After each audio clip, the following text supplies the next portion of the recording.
بسم اللہ الرحمن الرحیم۔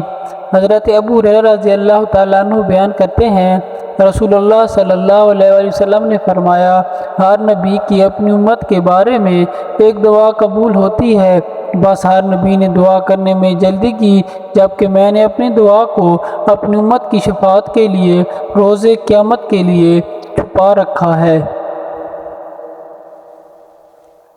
اور شفاعت انشاءاللہ ہر ایک شخص کو پہنچے گی جو اس حال میں فوت ہوا ہوگا کہ اس نے اللہ کے ساتھ کسی کو شریک نہیں ٹھہرایا ہوگا۔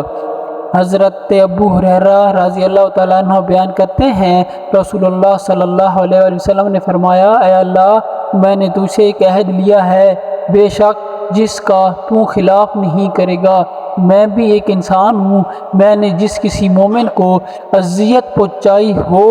میں نے اسے برا بھلا کہا ہو، لعن طعن کی ہو، اسے مارا ہو، تو اس اذیت کو اس کے لیے باعث رحمت و طہارت و باعث قربت بنا دے، اور روز قیامت اس قربت کی وجہ سے تو اسے اپنے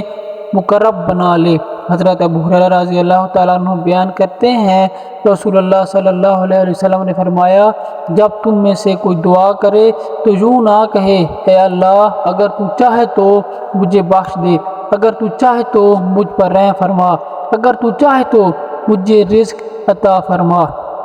بلکہ ایسے چاہیے کہ وہ پورے عزم کے ساتھ دعا کرے، کیوں نہ کہ وہ جس سے چاہے کرتا ہے، اسے کوئی مجبور کرنے والا نہیں۔